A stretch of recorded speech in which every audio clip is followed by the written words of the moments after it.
Well, kia ora and welcome to the Harness Half Hour, of course proudly brought to you by Airpark Canterbury and HRNZ Marketing. I'm Jess Smith, and this week on the show we interview Phil Williamson following his big night at the Breeders' Crown on Saturday night at Melton.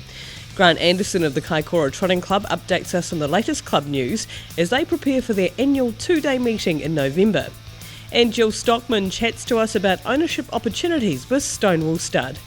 And Richard Wilson will be joining us with this week's Bookie update. But first, here are this week's headlines. Of course, the Breeders' Crown New Zealand had 3 victories over the weekend, with Phil Williamson collecting 2 wins with his trotters Liberty Stride and Ultimate Stride. Kratos was also crowned a Breeders' Crown champion for Josh and John Dickey after a thrilling finish saw him a promoted winner when all cashed up galloped over the line. First nominations for the New Zealand Trotting Cup, Dominion and Futurity closed this week, Wednesday 28th of August at 3 p.m. For more information, contact the Addington Race Day team. Trainer communication software program MyStable have put together a special offer for New Zealand trainers, including a 2-month free trial and free setup of your horses and owner contact information.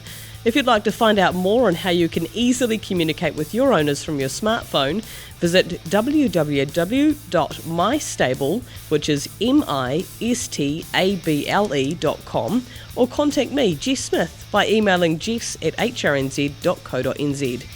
And Catch Driver 3D is available now. Make sure you download the Catch Driver game for free on your smartphone. And thanks again to the Catch Driver team for supporting Kids Karts and Cadet of the Year.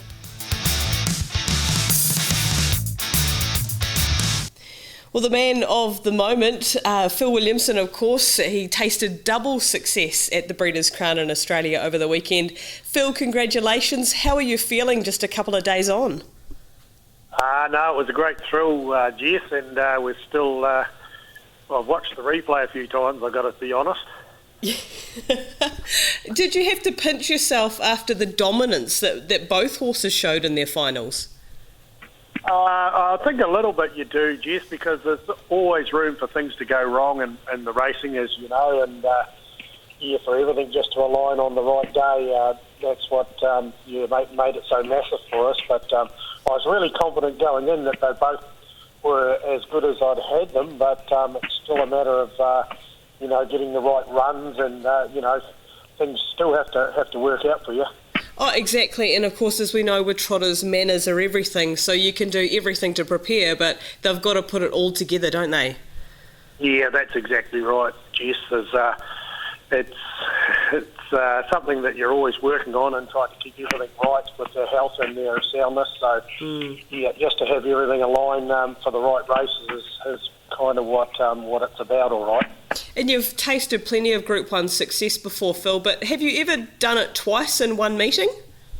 No, never back-to-back like that. Also we won the Redwood Classic, which I'd sort of looked at as a nice race in Australia to try to win, being a trotting race for the 2-year-olds, and it's their pin-up race out there at Maryborough for the 2-year-olds, and it was a big thrill to win that as well. So, we've certainly had a great trip. And how would you rate these two horses up there with the talented trotters you've had before? Obviously, you've had a really close relationship with the families, which would make it even more special. Yeah, well, Bev and I bred Liberty Stride, so that made it pretty special that she's able to achieve, at the top level. Good for us as we still own a mum, and we've got several fillies out of her. Couple of fillies out of her, so put some value on them, and Jimmy and Sandy Curtin won't be upset either, having the first foal out of the mare, and she's done a good job. Went to cup class for them, so no, the family's is going well, and as far as the other horse goes, Ultimate Stride, having raced her mother a lot, we had good success with her, so it was a big thrill with both of them to be getting to that level. So young too, with him only being a 2-year-old, he's a love you. I'm sure he'll only get better. And the other filly, Jess, the family was always strong as they get older. So, I think there's an upside for her too, because she's probably got a little bit more speed than her mum had, and has got that staying ability that family have. Wow. So would you have stud farms bashing down the door now, Phil, trying to get you to send your mare to their trotting stallions? There's been plenty of interest, that's for sure. But at the end of the day, there's plenty of choice, but it's a wee bit hard at the top end when you sort of try to get to the top ones. I think Muscle Hill this year's, they're talking up kind of 30 plus thousand to go to them. So, it's a big investment, so you'd want to have the right mares to go there. Yeah.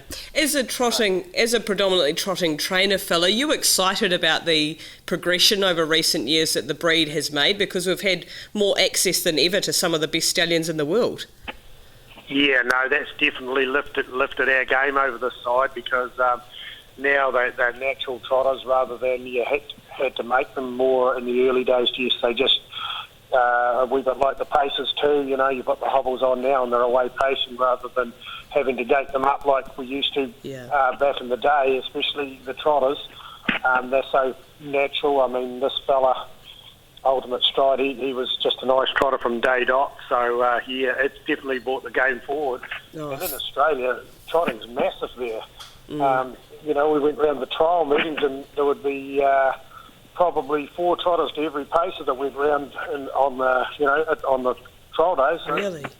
Full of trotters. Yeah. Victoria's got trotters everywhere, and of course they had their trotting cards going on at Maryborough, where every race was a trotting race. So, everybody's got trotters over there, and they're still a little bit behind our ones, though, I do believe, but they're catching up. Yeah, well, you proved that anyway with your 2 phenomenal efforts the other night. But Phil, how does it compare winning a Group 1 feature race in Australia as opposed to home? Is it different, or is the emotion still the same? Well, I think it's a little bit different in the fact that, yes, a lot of planning goes into it. There's travel involved. I mean, it's a wee way to go over there, and then you've got to, stay with people and, be lucky enough to use their facilities. And, it is a bit of a team effort when you go away, and you're leaving everybody at home to hold the reins, so to speak. So, there's a fair bit behind it all. And the planning, and to take 2 and have the luck that we had, it makes the achievement a wee bit special for sure, Jess. And to win both was, and win as they did, they both won with, if I could be smart enough to say, with a little bit in hand. They were terrific efforts. Oh, absolutely. And what are the immediate plans for those 2 trotters? I understand, is Liberty Stride staying in Australia? Yeah, owned in Australia. Yes, they, Emilio and Mary Rosado, who own her, they bought her off us, Bev Breeder. So, he made the call to leave her there based on the fact that he didn't think there was a lot of racing here for 4-year-olds, which is probably fair. I would have liked to have just brought her along quietly this year and then maybe had a crack at the top grade if she worked her way there in the future, because I do think she'll be open class. And but the other guy, he's coming home. I think he flies out Wednesday or whenever the next flight is with IRT, and we'll put him aside for a while and aim at preparing him to start racing after Christmas with the view at the derbies, and all goes well the Jewels, but he'll be restricted to the 3-year-olds because the rating system says he can't race in, down in the grades because he's so highly rated. I think he'll come home about a 70-plus horse, for a 3-year-old that's only had a handful of starts. It wouldn't be a smart move to run him in the rating system, so he'll just wait for 3-year-old races, and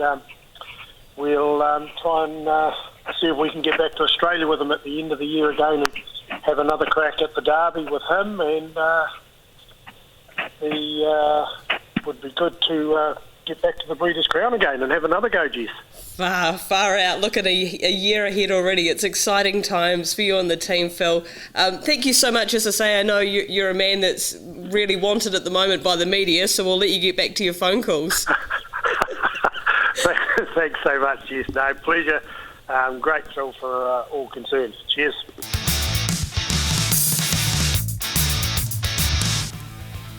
And in social media news headlines now around the world, starting off with New Zealand, you can check out regular previews and interviews on the HRNZ Facebook page now, and also profiles including a recent one on Jamie Keast. Also, don't forget, national awards tickets are selling fast, so don't miss out. You can find full information on the website, which is hrnz.co.nz, or through our Facebook page.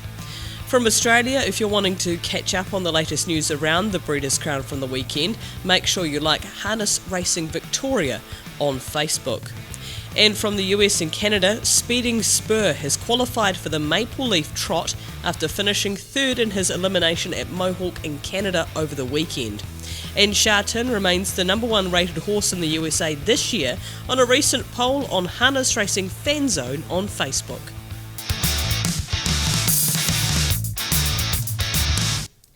Well, it's my favourite stage of the year, and it's really exciting that we're actually on the countdown now to the two-day annual meeting at Kaikoura, of course, South Bay Racecourse, this year to be held on Sunday the 3rd and Monday the 4th of November. Joining me from the Kaikoura Club is Grant Anderson. Grant, I see a bit of action on Facebook too. You guys have already started the hard work.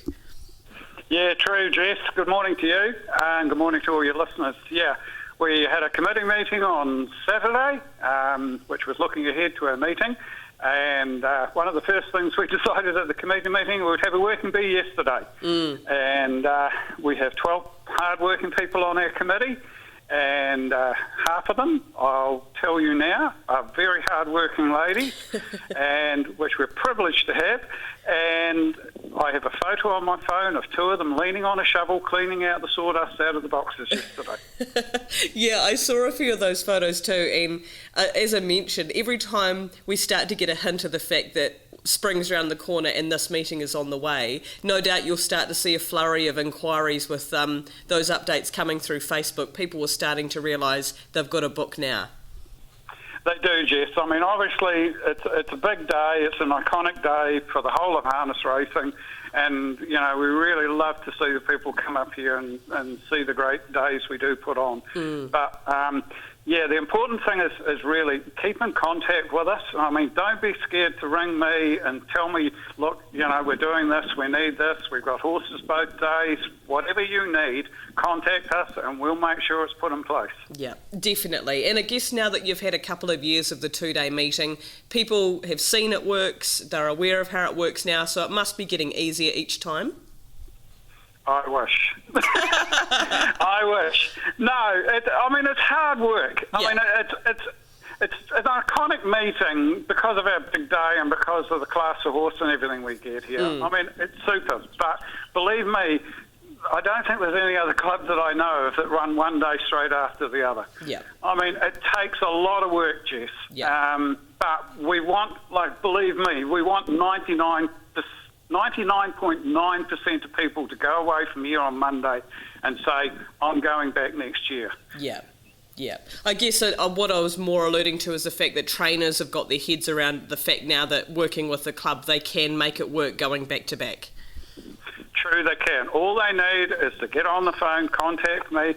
I guess now the first thing for those trainers to do, and I would actually appreciate some form of feedback from the Trainers and Drivers Association. We want these 2 days to work, but to us it's about getting the amount of horses here. So, I mean, anyone on the Owners of Trainers Association that can, you know, perhaps give us a little bit of guidance and say, look, you know, this is what we need in the program so that we can get more horses here. We want the trainers to get on to their owners now and say, look, if you want to experience harness racing at its best in the country, we need to go to Kaikoura. So talk to your owners now and get things in place now, and everything will work smoothly on the 2 days then. Absolutely, and you must be thrilled with the stake money that you're putting up across the 2 days too, Grant. Well, like I told you last year, Jess, you come to Kaikoura on a Sunday and race for more money than you do on Friday night at Eddington. And you get to have a social outing as well as an owner. Well, true. I mean, it's an experience that, you know, I believe a lot of people probably seen it on TV, and it must be on the wish list. It has to be on everyone's wish list.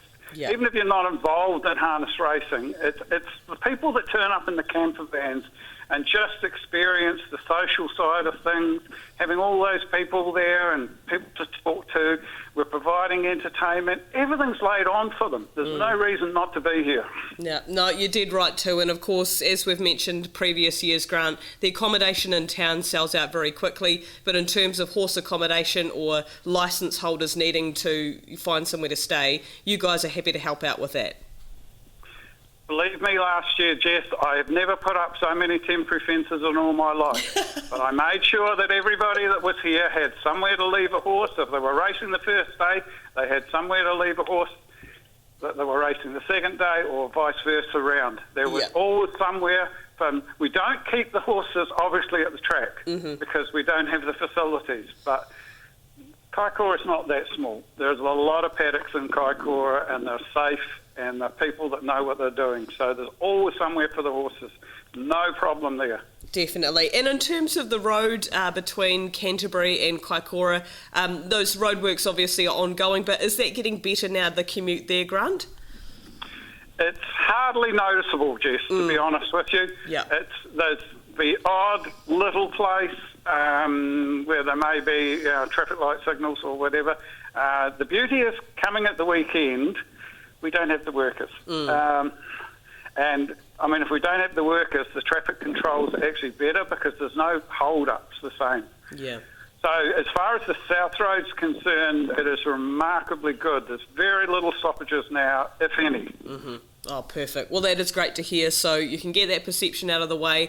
Make sure you like the Kaikoura Trotting Club's page on Facebook as well to keep up to date with the latest information. And as Grant mentioned, if you've got any questions, just reach out to them now. The club are more than willing to help you out with your horse situation, and also if you're looking to stay on course or wanting to find out more. Grant, thank you so much. I know you're a busy man, you and the committee, so very much looking forward to the 3rd and 4th of November again this year. Oh, we just hope to see everyone here, Jess, and I'm sure we will be putting on a great day. Airpark Canterbury is Christchurch's only 24/7 privately owned off-site airport car parking. If you feel strongly about supporting privately owned business, support Airpark Canterbury. It's only a short drive to the airport in the Airpark Canterbury free shuttle. So if you want the cheapest parking option around, try Airpark Canterbury. Call 0800 Airpark or online at airparkcanterbury.co.nz. There's always a park for me at Airpark Canterbury.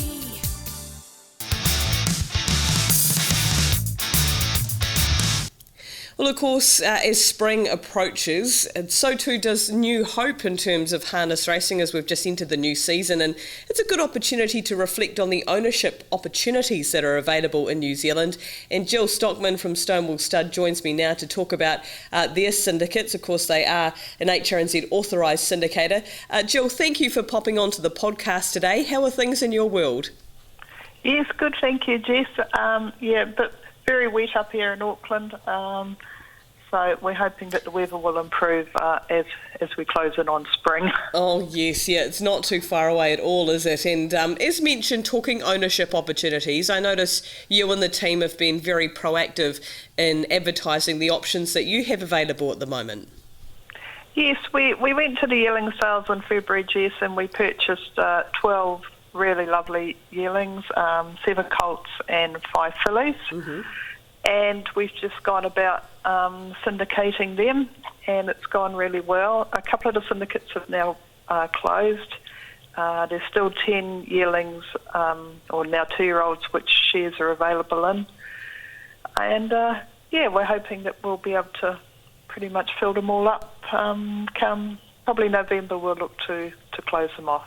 Oh, fantastic. And as I mentioned, you guys have been really proactive in terms of advertising and trying to get out to a new market. Have you been able to pick up some people that are on the fringe of harness racing through that mainstream advertising? Oh, absolutely, Jess. The newspaper advertising has been very successful. We've picked up a lot of people that perhaps have got a bit of disposable income and are looking to have a bit of fun. And some of them have been around horses when they were younger or have been involved with the gallopers and now looking for something slightly different. And it's been good interest, and a lot of new people that sort of been maybe watching harness racing but not really got involved. And as I say, a lot of people that might have had a share in a galloper but now want to try our code. So it's been good. Oh yeah, it's fantastic. And looking at your website as well, you guys have done a great job keeping that up to date. And anyone who wants to visit that, it's stonewallstud.co.nz. You've got various profiles around the horses that are available. And I note that some options too are the percentage is as small as 1%, so for a really small fraction you can still get the same amazing ownership experience, can't you? Oh, exactly, Jess. Like, we treat all our syndicate members the same, whether you've got 1% or 5% or 10%. We wanted to make it easy for people to have an interest. And a lot of people that are taking the 1% particularly, they're not worried about the return they get. It's just having an interest, a stable to follow, and fingers crossed we might get a real nice horse, and yes, they will get a return then. Yeah, speaking of nice horses, you guys have had a wonderful run of late, wins with Flying Steps and Texas Tiger, but Step Up doing a great job for you guys. Yeah, look, she's a lovely mare, and we're so proud of the job she did on her trip to Australia. We're hoping that this year we've decided not to breed her at this point, and we've carried on with the syndicate, and we'll race her in some of the upcoming mares races and see how she goes, with the option of still breeding from her later in the season. But no, we're really proud of her and very happy with her. Yeah. Are there any other horses, Jill, at the moment in the team that you guys are excited about the prospect of course, heading into the summer months? Look, we're hoping that Flying Steps can carry on racing well and go the same route as Step Up. That she could be as good as Step Up, and great. So that would be exciting for our syndicate that race her with us. 888, we're looking forward to him getting into the open class racing again. Yeah. And we've got some nice 3-year-olds coming through.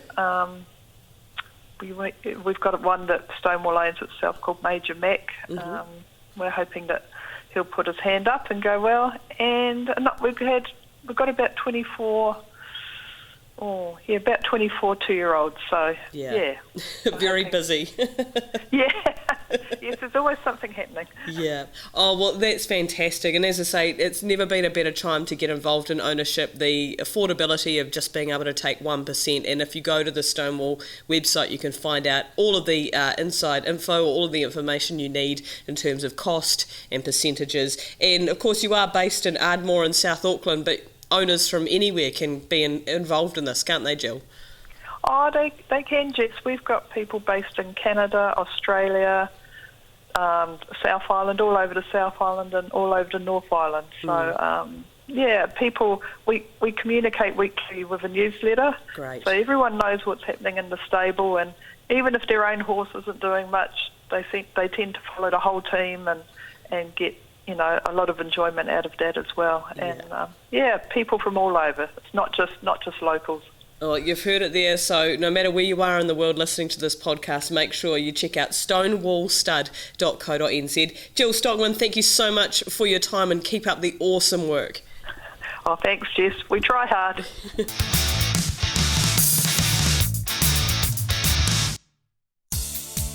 Hi, Razor here from Canterbury Rugby. When you need airport parking, choose a team that's on the ball. Meet at Airpark Canterbury and get their free Mercedes shuttle to drop you right off at the terminal. Airpark Canterbury have the cheapest 24/7 airport parking, and you'll never get left on the sidelines. Give Airpark Canterbury a try. airparkcanterbury.co.nz. There's always a park for me at Airpark Canterbury.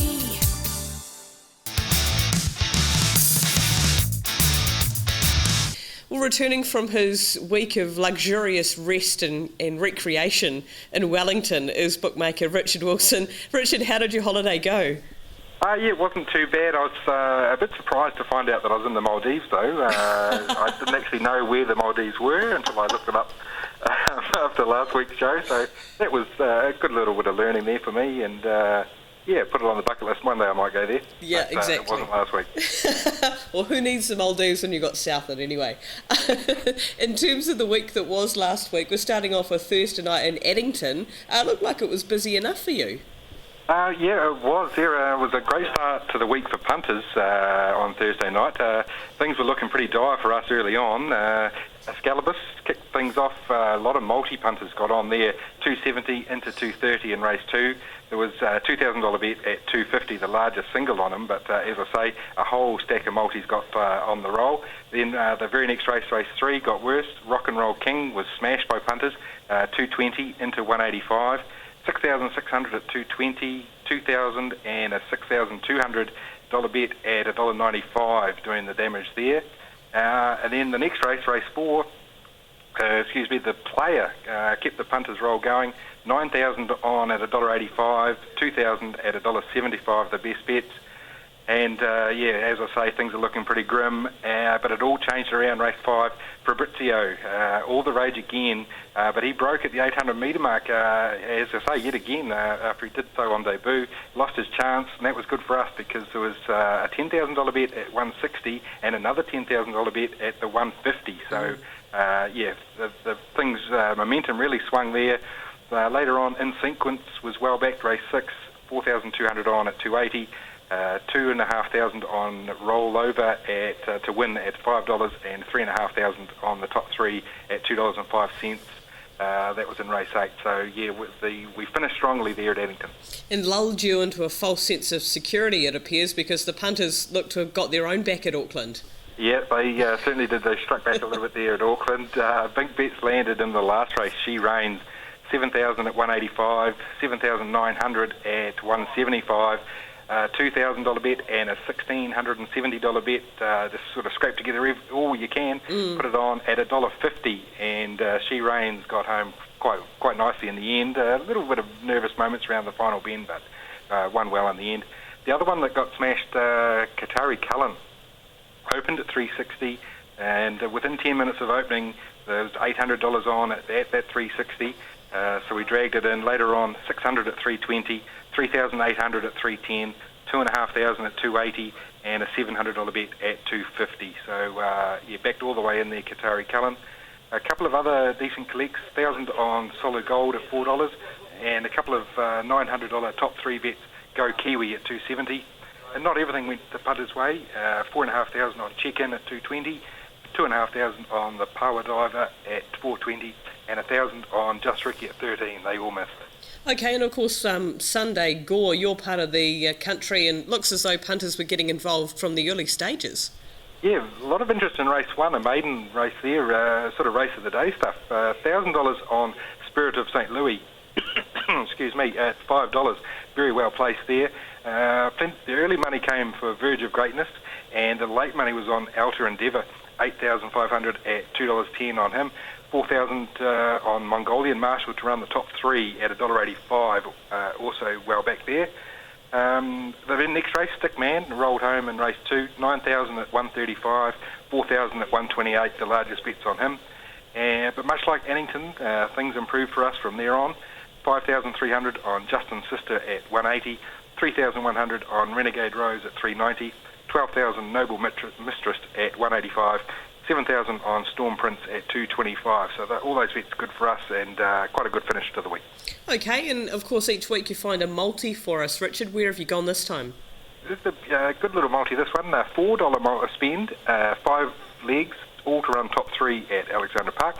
Ocean Beach at $6.25, Go Kiwi $2.70, Hit the Sky $4, Vladimir $1.70, and Splitting Image at $3.10. So the $4 turned into $1,422.90. Gee, that gives us all hope when you can turn something like that into a 5-leg multi, top 3, not even winning, into $1,400. Well done to that punter. And best cash out option of the week? Yeah, a $30 box multi here at Addington. Koromiko Air at $2.15 to run top 3. All Nuts and Bolts $2.40, also to run top 3. They were ending on Fabrizio at 165, and as I said before, it was in close at 150. couple of $10,000 bets, very confident there, but this punter got the nervous shakes there and cashed out. So that bet would have returned 821, but very wisely cashed out, as I say, for 572. And Fabrizio, breaking mid-race, that punter would have been extremely happy with that. Oh, absolutely. Yeah, good on them taking the cash out option there too. And there's another also best cash out option as well. Yeah, $5,200 bet on Palisade at 290. Cashed out for a small loss before he broke in race 4. So again, a wise decision there. Okay, so from best cash out option of the week to worst, what happened? $30 multi on Sunday, just a little double. It's a major babe at $5. Onto Tally Ho Twinkle Toe at $2. Would have returned 300, but was cashed out for 110 before Tally Ho Twinkle Toe absolutely bolted a 9-length win in the Grand National Steeplechase at Ballarat. Well, they'll be reeing that one. And of course, futures markets, we're nearly into September, believe it or not. So starting to look ahead to these markets, including the New Zealand Cup. We've got nominations out this week for those main features. How are those markets going, Richard?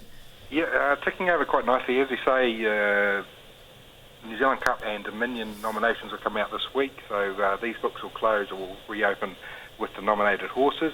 We've got those two open, the 2 Interdome finals, NZ Free-for-All, the Trotting Free-for-All, the Sire Stakes for the boys, the Sire Stakes for the 3-year-old fillies, they're all open. The big move in the Cup, Chicago Bull, confirmed that he nominated on last Wednesday, and then he was withdrawn over the weekend, so things not right there with the Bull. A little bit of an adjustment there with him coming out. And hopefully this week we'll get a couple more futures markets open as well, a couple more Group 1s coming up, so stay tuned for those on Friday. Fabulous. And busy enough week, of course, no action on Thursday night, but double header on Friday. Yeah, last of the next couple of weeks there's only 3 meetings, but then it all ramps up again. We're into 4 or 5 meeting weeks, but this week Addington and Cambridge on Friday and a Forbury Park Day meeting on Sunday. Richard, thank you so much. It's great to have you back on board, and I'm glad you're back from the Maldives. You'll be no doubt looking forward to booking that next holiday. Yeah, exactly. Yeah, I've got a great tan, so it's all good. We'll catch you next week. Thank you. Thank you, Jess.